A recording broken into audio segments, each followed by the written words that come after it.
नमस्कार, दिलेश देवांगन नाम है मेरा और आप सभी का सच की आईना DD real media YouTube channel पर बहुत स्वागत है।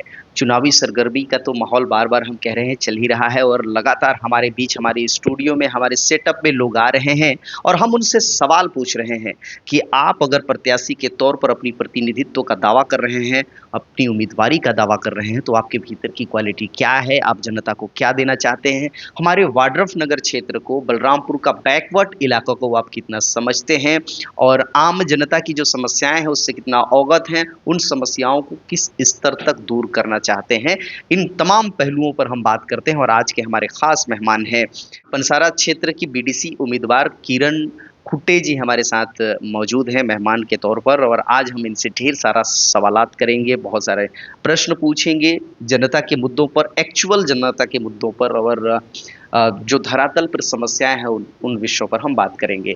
और एक खास बात ये भी है, मैं चूंकि आज के मंच पर ये भी आप तमाम जो हमारे व्यूवर्स हैं उनसे मैं अपनी एक बात साझा करना चाहता हूँ, क्योंकि वाड्रफ नगर में कई बड़े बड़े हस्तियों से, दिग्गजों से मैं मिलते रहता हूँ, बातें करते रहता हूँ, लेकिन इनकी सबसे बड़ी विशेषता ये है कि वाड्रफ नगर जनपद स्तर पर इकलौते ऐसे होंगे जो पीएचडी कर रहे एक साधारण लड़की, एक क्षेत्र की साधारण सी लड़की पीएचडी कर रही हो और वो राजनीति में आ रही हैं, तो राजनीति के लिए, क्षेत्र के लिए एक अच्छा मैसेज है और एक अच्छा संकेत है। तो आइए, मैं बगैर वक्त गंवाए सीधे इनसे रूबरू कराना चाहता हूँ। किरण जी, बहुत स्वागत है आपका हमारे इस स्टूडियो में। बहुत बहुत धन्यवाद सर। मैं बहुत कठिन परिश्रम से संघर्ष के दौरान मैं ये यहाँ तक पहुँची हूँ कि मैं कॉलेज कंप्लीट की, कॉलेज के बाद एमएसडब्ल्यू की, एमएसडब्ल्यू के बाद एमफिल, पीएचडी अभी कर रही हूँ। तो पीएचडी करने के दौरान मेरा जो सब्जेक्ट पॉइंट है वो समाज के रिलेटेड ही है। जिला पंचायत में महिला प्रतिनिधियों के ऊपर है, तो मैं चाहती हूँ कि क्यों न मैं इस जिला पंचायत में एक बीडीसी के रूप में इस समाज में जो अपना कार्य है उसको मैं अच्छे से समाज के बीच में फेस करूं और लोगों को बताऊं कि एक महिला अगर कुछ अच्छे हायर एजुकेशन जाती है तो उसको कौन कौन सी कठिनाइयों का सामना करना पड़ता है, कैसे आगे बढ़ती हैं, उनके साथ कौन कौन से मुसीबत आते हैं, उन मुसीबतों को लड़ के वो कैसे आगे निकलती हैं, उसको मैं बहुत बारीकी से मैंने समझी है और देखी है। तो मैं ये बीडीसी के रूप में मैं उम्मीदवार बन के मैं मैसेज देना चाहती हूँ कि यहाँ के जो भी महिलाएं हैं उनके साथ कैसे-कैसे समस्याएं आती हैं और कौन-कौन समस्याओं को सामना करते हुए वे समाज में रह रही हैं, उनको ये जानकारी। अच्छा किरण जी, चूंकि आपने कहा और मैं थोड़ा सा एक ऐसा प्रश्न आपके बीच में डालता हूँ, एक अ, ऐसी वेल एजुकेशन आप प्राप्त कर रही हैं, बहुत अच्छा आपने पढ़ाई किया हुआ है, अलग-अलग दूर-दराज पर भी जा कर के, आउट ऑफ सीजी भी आपने शायद पढ़ाई करी है, तो बहुत अच्छा एक्सपीरियंस है। मैं अगर यहाँ की एक आम जो महिलाएं हैं इस क्षेत्र की या लड़कियां हैं और जो अ, राजनीति में आना चाहती हैं लेकिन वो कहीं न कहीं झिझकती हैं, मैं आपसे सीधे तौर पर ये पूछना चाहता हूँ कि एक पढ़ी लिखी लड़की को, एक पढ़ी लिखी महिला को राजनीति में क्यों आना चाहिए? इसलिए आना चाहिए कि महिलाएं बहुत कम ही राजनीति में आती हैं, गिने-चुने। मैं जैसे गाँव में जा रही हूँ, अपने गाँव में घूम रही हूँ, तो महिलाओं को बहुत सारी समस्या होती है। जैसे उन लोगों को पानी लेने जाना होगा, तो बहुत दूर से पानी लेके आती हैं। तो उनको हर वक़्त में पानी की ज़रूरत होती है, तो पानी महिलाएँ ही ढोना सुबह से लेके शाम तक उनका ये होता है। तो उसकी मैं सोचती हूँ कि महिलाओं को पानी की समस्या को दूर करना चाहती हूँ कि वो पानी कम से कम तो पानी हर घर में होनी चाहिए, उनके करीब होना चाहिए अगर घर में नहीं भी है तो। तो आपने बहुत सुंदर बात कही कि जो महिलाएं घर से बाहर दूर ढो करके पानी लाती हैं, इन समस्याओं से उन्हें निजात मिलनी चाहिए और घर पर पानी की उपलब्धता हो, शुद्ध पानी, पेयजल की पानी की उपलब्धता हो और उनको घर से, घर की चारदीवारी से बाहर पानी लेने के लिए ना जाना पड़े। बहुत अच्छी सोच है किरण जी। और राजनीतिक विजन क्या है? आप इस समाज को, इस क्षेत्र को कहाँ ले जाना चाहती हैं? कहाँ क्या होना चाहिए इस क्षेत्र में, इस समाज में?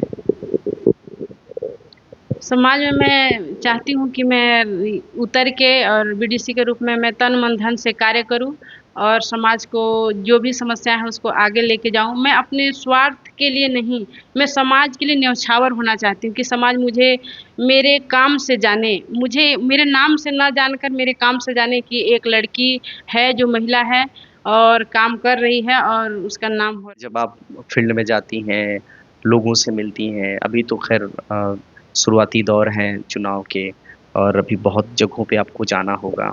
जब जाती हैं, महिलाओं से बात करती होंगी, वहाँ के लोगों से बात करती होंगी, क्या पाती हैं, क्या समस्याएँ नज़र आती हैं आपको लोकल गाँव, गलियों में, मोहल्लों में? समस्या तो बहुत सारे बताते हैं, जैसे कि रोड की समस्या, पानी की समस्या बताते हैं, आवास नहीं है, किसी को विधवा पेंशन नहीं मिल रहा है, किसी को वृद्धा पेंशन भी नहीं मिल रहा है।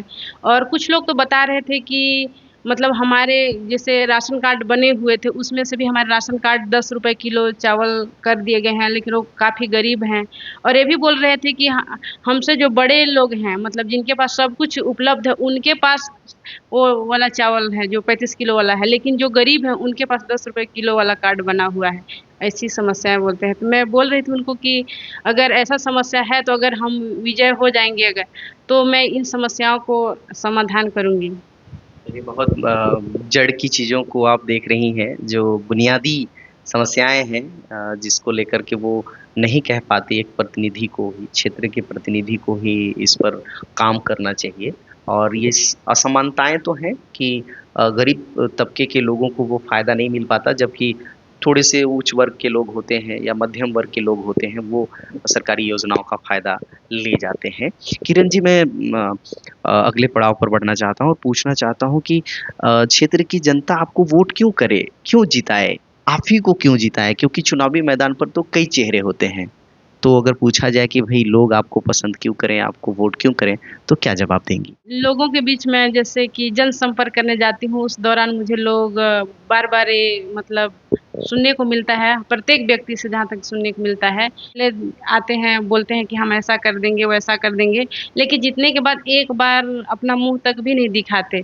तो मेरा ऐसा मानना है, मैं ऐसा चाहती हूँ कि मैं जीतने के बाद एक बार नहीं कई बार जाऊँगी, आप लोगों के पास मिलूँगी और आप लोगों से मिल के आपके बीच में हर एक वार्ड में बैठ के हर एक वार्ड में एक-एक वार्ड की कौन-कौन सी समस्याएँ हैं, उन समस्याओं को मैं अपने आप से अवगत होंगी और उसमें जो भी मुख्य-मुख्य समस्याएँ होंगे, उसको मैं निराकरण करने की कोशिश करूँगी।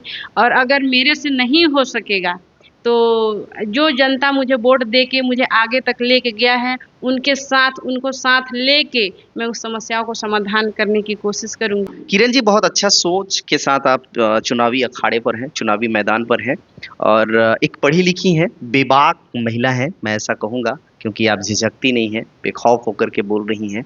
और मेरा ऐसा मानना है कि राजनीति में बेखौफ, बेबाक वाले व्यक्ति को ही आना चाहिए, ताकि अधिकारियों के बीच में राजनीतिक रूप से जो बड़े ओहदे पर हैं, उनके बीच में अपने क्षेत्र की समस्याओं को उस अंदाज में बेबाक रूप में रख सके, ताकि उसका समाधान निकल सके। क्योंकि जब तक आप अपनी बातें, अपनी हक नहीं मांगेंगे, आज के ज़माने में आपका हक आपको नहीं मिलेगा। किरण खुटे जी, आपने हमें वक्त दिया, बातें की, बहुत शुक्रिया, बहुत धन्यवाद। जी, आपको भी बहुत-बहुत धन्यवाद। तो दोस्तों, किरण खुट्टे जी जो पंसारा क्षेत्र की बीडीसी प्रत्याशी हैं, जिन्होंने अपने विचार, अपनी सोच, अपने नज़रिया को आपके बीच में, आपके पास रखा हुआ है। इनसे की गई बातचीत आपको कैसी लगी, हमें कमेंट बॉक्स पर लिख करके ज़रूर बताइए। ये वीडियो अगर अच्छा लगेगा तो आपके अपनों को भी शेयर करिएगा, पहुँचाइएगा उन तक भी। और अब मुझे यानी कि दिलेश देवांगन को कैमरा पर्सन मनोज देवांगन के साथ दीजिए अनुमति। नमस्कार।